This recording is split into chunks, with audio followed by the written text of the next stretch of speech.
Hello, good morning. Welcome to day 476, how to deal with depression. Today is a 44-minute video with Tony Robbins. In today's video, he says, we're all dealing with stress, depression, anxiety. It's hard times. This video is from several years ago.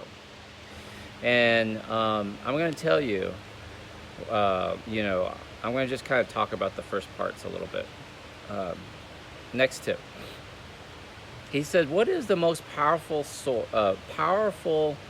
thing you can do to change your life? What is the one thing, if you could do it, it would radically change your life? If you had a superpower, if you had a gadget, if you had anything, this one thing that would change your life, what is it? And he says, you all know the answer. Tip number 2, the one thing that will change your life is choice, decision making. You've got to make a choice to change your life, to get out of the state, whatever, right? So he next goes on to the big thing about choice. Now, I want to tell you right now, and I've dealt with thousands of obese patients, and I will tell you that one of the very common themes, besides depression, anxiety, bad relationships, all of that's true. But one of the things that is very common is you guys really don't like to make choices. You really don't like to make decisions. Put a 1 in the comment section if that is true for you. When you were at your heaviest weight, you really didn't like to make decisions. You wanted, I know you were always thinking about food, and it was kind of like the burden. Okay, what am I going to eat for dinner? What am I going to eat for lunch? Oh my God, I'm on this diet. What can I not eat, right? Or when you were heaviest, you were like, oh, I'm just so tired. Like, y'all decide. Where do y'all want to go? You guys decide. I don't really want to do it. And maybe you got a job that was like, it was kind of routine. You showed up at 9. You knew you had like 10 files to get through. You sat in your chair. You had a break at 11. You had a break at 3, Like, there wasn't much decision making. And that became apparent to me because after thousands of interviews, I was just like, man, these guys, they don't want to make decisions. Because along with decisions comes what?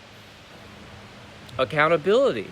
You guys start taking accountability for, the actions of your relationship, your spouse, your kids, how they're behaving, family feuds, and what are you having for dinner? Do you go to the reunion or not? Are you embarrassed to get in the photos? And all this sort of stuff. It's very, we talked about the battery, right? Your energy. It's very draining, especially when you are 300 pounds. It's a lot of work to always have to sit there and think about it, right? Exactly. You were always the follower, right?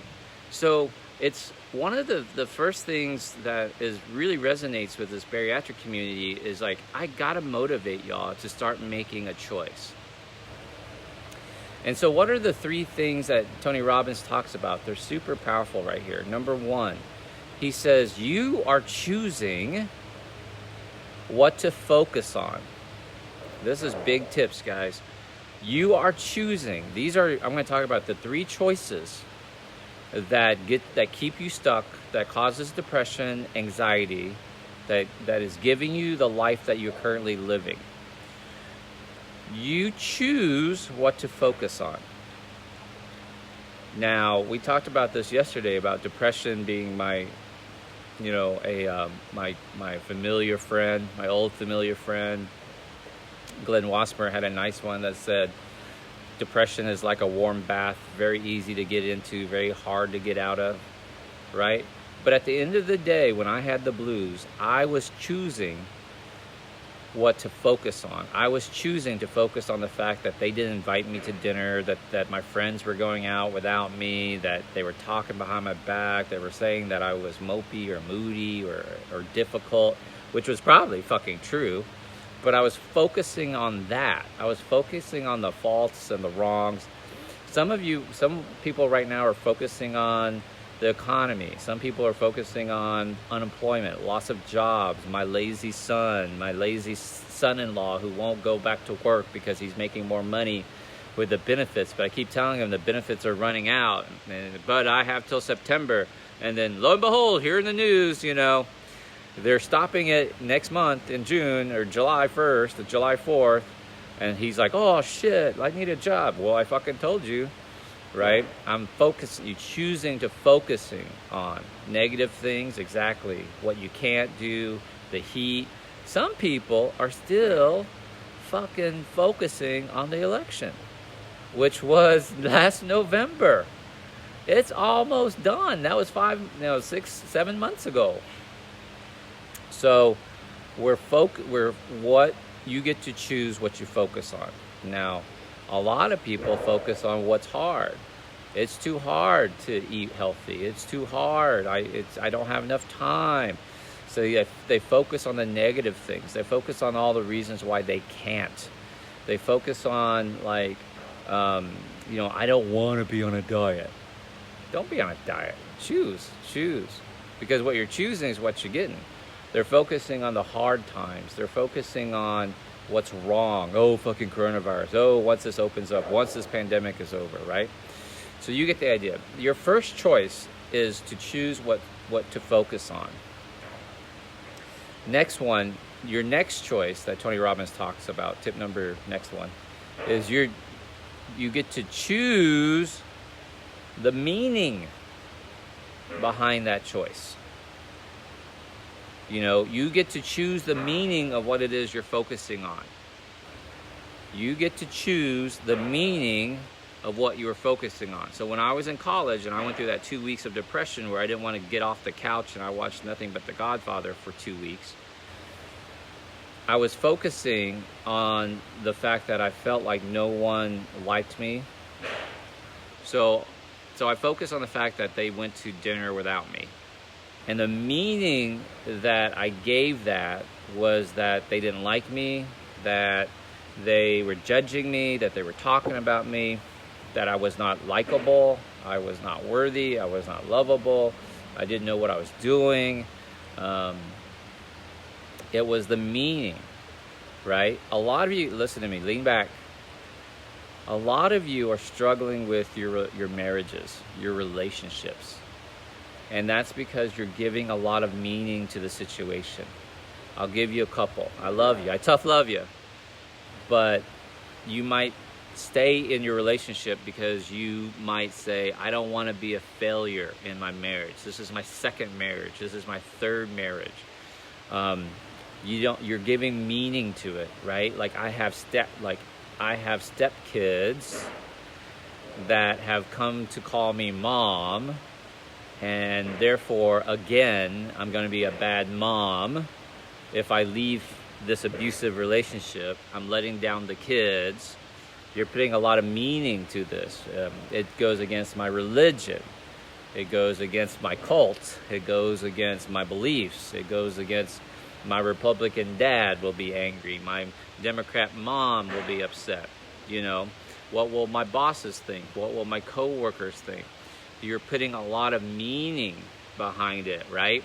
Like I was always the stupid sister. So who am I to go back to college and get my degree or to get my nursing degree or medical degree?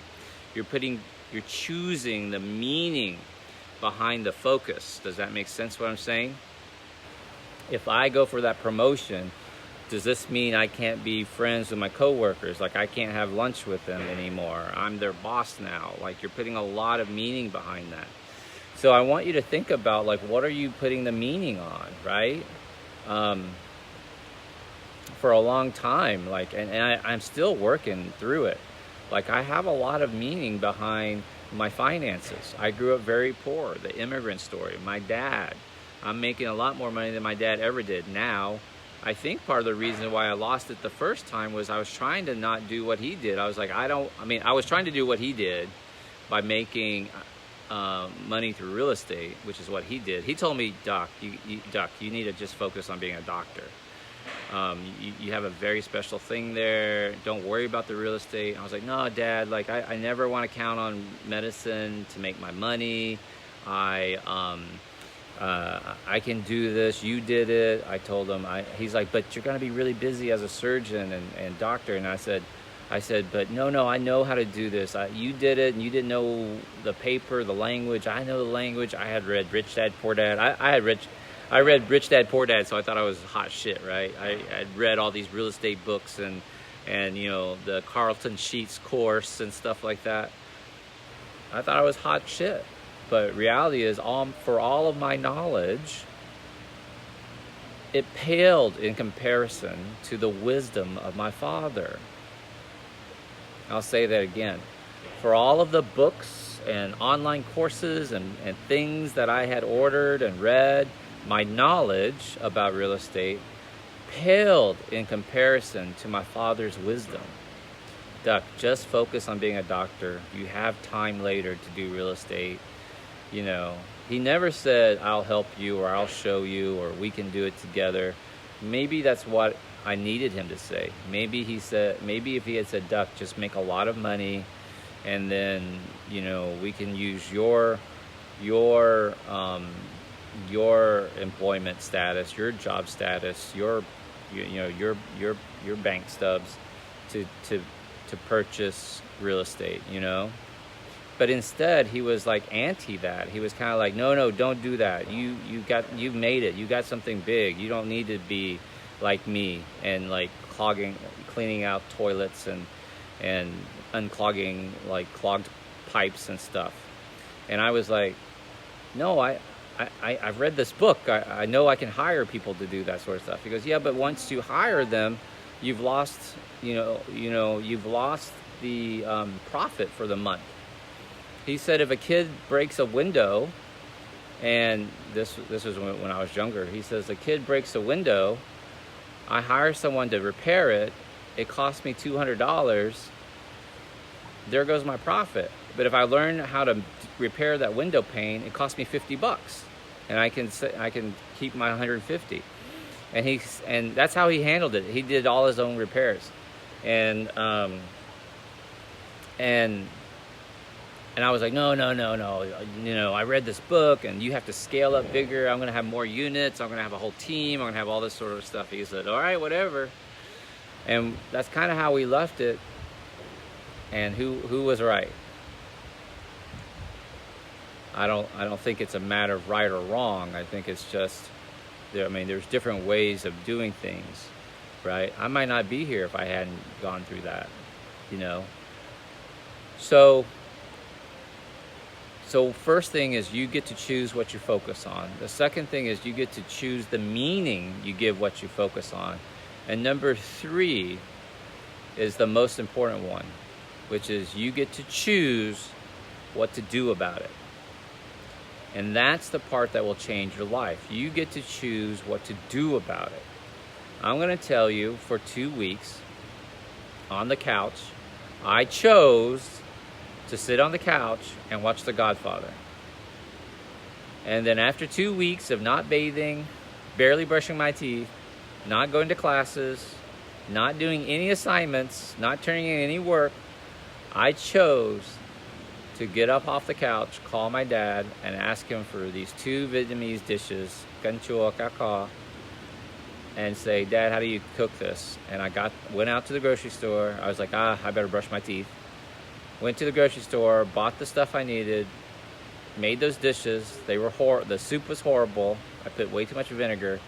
But the cá kho, the fish and brown sauce, was edible. And I had this light bulb moment that said, I'm not totally worthless. I can do this. I can do this. I have this connection to my dad, my childhood, where I came from, and I gave it meaning. And then, work backwards with me here, I started focusing on learning how to be a better cook. Now, why is this important? Because sometimes when you see someone in your life that's suffering, imagine if you had known Dr. V, 19 years old, depressed, on the couch, what would you have told him? I'll give you the answer. You would have told him all the wrong stuff. You would have told them, hey man, just get over it. Hey man, just you have friends, they like you. I talked to them. No, they don't like me at all. No, they really do. And then look, I brought in Sarah, I brought in Casey, I brought in Albert. And Albert said, oh, Duck, come on, get off the couch, man. We miss you. We think you're awesome.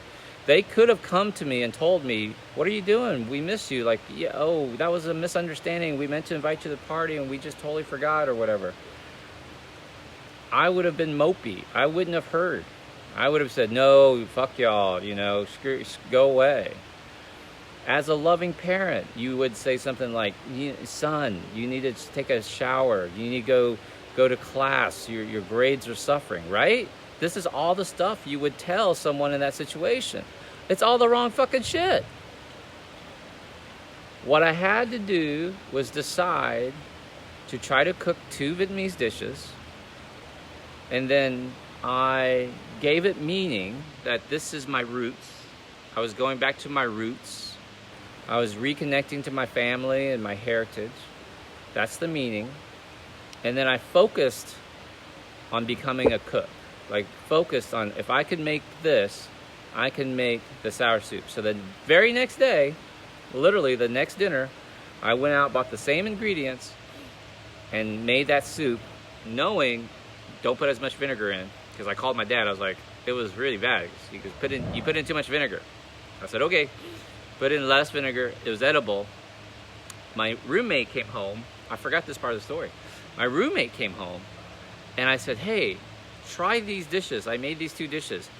And he ate it, and he was like, oh my God, this is so good, Duck. Like, I know. I was like, it's edible. He's like, no, it's really good. And now suddenly I feel like my roommate loves me. Like my roommate liked me. I was back on it. I got my mojo back. Does that make sense what I'm saying?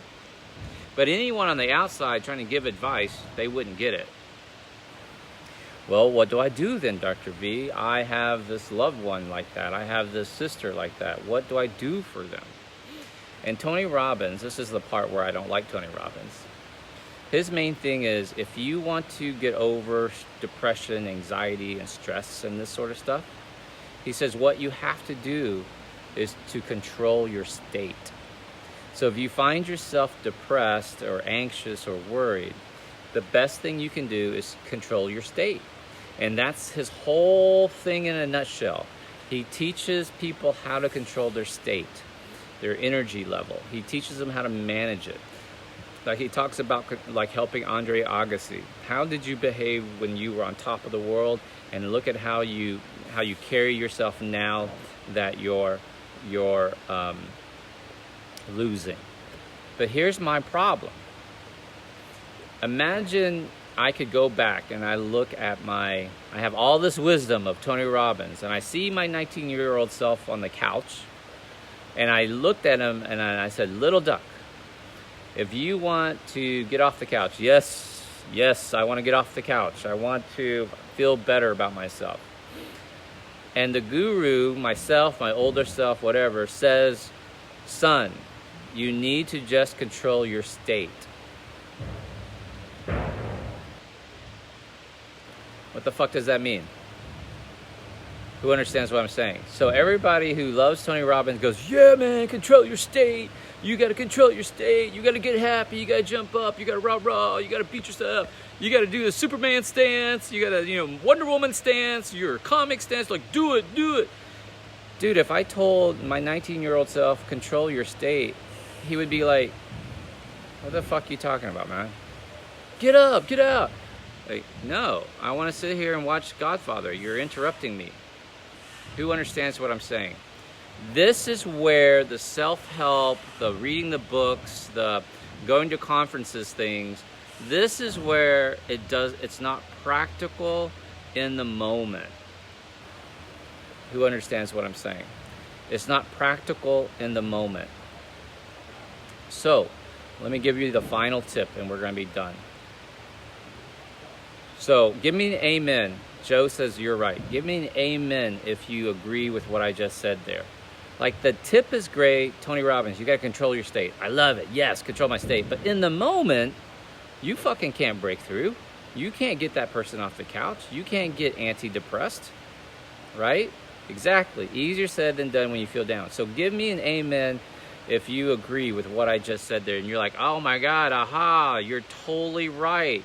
this self-help, like jump-in conference thing, this is where it fails. Okay, so he gives a little nugget. So what do you do, Dr. V? Here's your last tip. What do you do, Dr. V? This is the part that's really helpful and super important. Who's ready for it? Who's ready for the elevator tip? It looks like I'm really breaking. Oh, there we go. All right, I'm back. Let me give you the elevator tip. Ready? Before we crash, I'm going to go real fast. He says this. He says what you have to do. It's the Lindsay Lohan story. He says Lindsay Lohan was acting out badly, drunken driving. She gets 6 months. It cuts down to 2 weeks, and then before she even leaves jail, she has an offer of $1 million to tell her story. So here's the elevator tip. If you are stuck in a current state, if you are stuck in depression, if you are stuck in anxiety, if you're stuck in self-doubt, if you are stuck at 300 pounds, listen to me, if you're stuck, here's the elevator tip. Somebody is enabling you. Somebody is enabling that behavior. You are being enabled. So the Lindsay Lohan example, which is very easy to see, somebody was giving her the drugs. Somebody was giving her the alcohol. Someone paid her $1 million to share the story. The judge, the lawyer, commuted her sentence from 6 months to 2 weeks with time served or whatever bullshit, right? So she's being enabled. Somebody's enabling you. You know, it's Patrick's little thing. Who brings you your food? What he said to that 500-pound woman. Who brings you your food? What? What are you talking about? Can you walk? No, I can't walk. I'm too fat and my foot hurts too much. So who brings you your food? Someone's enabling you. Dr. Vuong, I live alone. My kids are grown. I'm single. So what you're telling me is what? You're enabling yourself. It's you. Who remembers what I said when I first started this? Who remembers?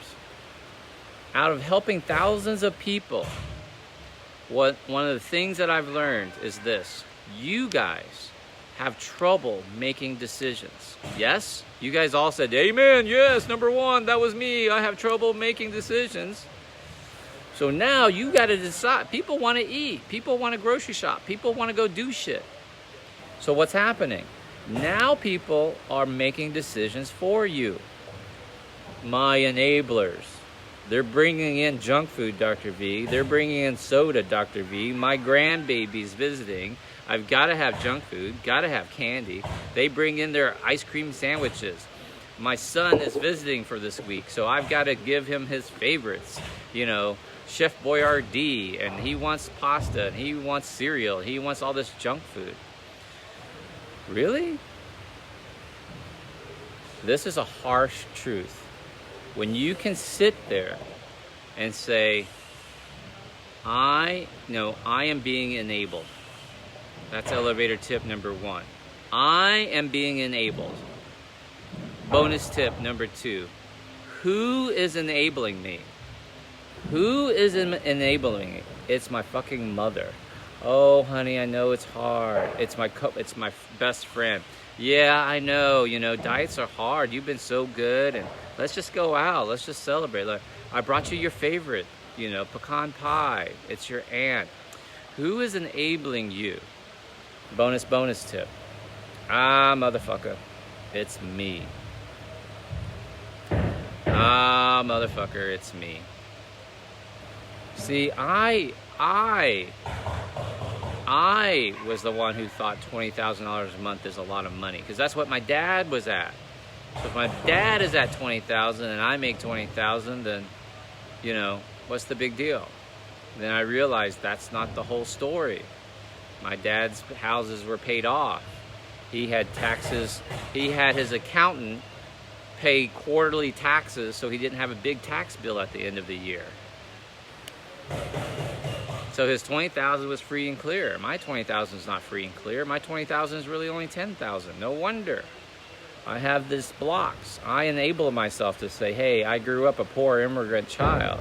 So who am I to have all this money? Who am I to be spending money like this? You know, well, I don't know where my money, Jim Rohn, you don't know where your money goes? I don't even know where it goes. It just seems to go. You don't know where your money goes, and you want us to pick you? See, these are things that you have to face. Dr. V, I gotta face my demons. That's a good fucking demon to face right there. The demon is, I don't have my shit in order. I don't control my finances. I buy too much on Amazon. I buy junk food before I buy health food because I don't think I'm worth it.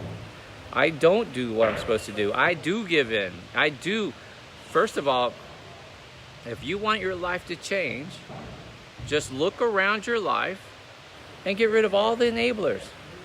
But Dr. V, what if they're my family, my mom, my cousins? So? What if it's my son? So? Kick him out. You know, he's 24. My son and his wife and 3 kids are living, and I'm not stressed out. Kick him out. Well, where would they go? Who the fuck cares? They're grown men and women. They need to figure it out. You're enabling them, and they're enabling you. They're bringing in the junk food. They're bringing in the Cheetos, but you're also enabling them because they're living at your house rent-free. Quit that shit. See, it's a dual problem. You understand what I'm saying? And it's like nothing. It's like Mason learning how to swim. They used to freak out about her. And I said, no fucking floaties. Don't put floaties. But what happens? And so what do? I come home and they buy her a big turtle shell swimming vest. They have floaties for her. I'm like, stop it. We never had floaties for Kizzy. Kizzy had swim lessons, and she was in a diaper at 8 months old and could swim. She would swim across the pool at a year old, and people would be like, what the hell? It looked like a little frog. Her head down, her legs were just kicking. You know, she looked like a little frog kicking. But that wasn't the family situation for Mason. Mason's other family bought her all this stuff to keep her safe in the swimming pool, when the best thing to keep you safe is to fucking learn how to swim. So if you want to change your finances, fucking like pull the cord, get out there and do it. You know, get the fucking second job. Like my dad used to have to do that. My dad had his factory job from 4 in the morning to 3:30 in the afternoon. And then he went and mowed lawns in the evenings and on weekends. And he took all that money and he squirreled it away. He bought tools, he bought sheetrock, he bought nails, he bought whatever he had to do. He didn't buy no fucking new clothes. We shopped at the Goodwill. We didn't go to the mall. We didn't fucking go to Walmart. I mean, it was Goodwill we went to.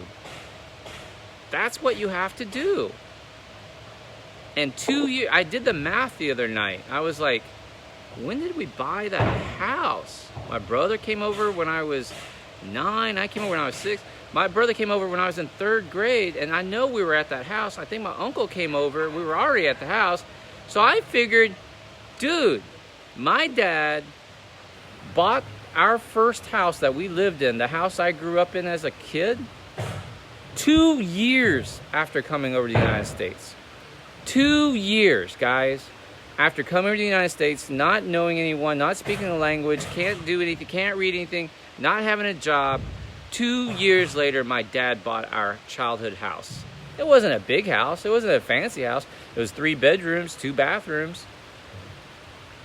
It was in a poor side of town, but it was our house. And I grew up there from 8 years old to 18 when I left for college, man. And then he fucking rented it out and bought another house. Who understands what I'm saying? Dude, like, when I do the numbers, I fucking facepalm myself. I'm like, what the hell? You know what I'm saying? Like, it's fucking crazy. And then here you are. You didn't have to, like, go through a refugee camp. You didn't have to, like leave your family. You didn't have to, like risk your whole life on a boat that might sink, that might be caught by pirates. We were actually attacked by pirates. 2 years later. How the fuck do you explain your situation? How the fuck do you explain it? Oh, there are no houses for sale in my neighborhood, Dr. V. Where I live, there's nothing to rent. No, there's what? Yes, there is. You're just not willing to go out far enough. You're just not willing to live in parts of the city or the town that you need to live in.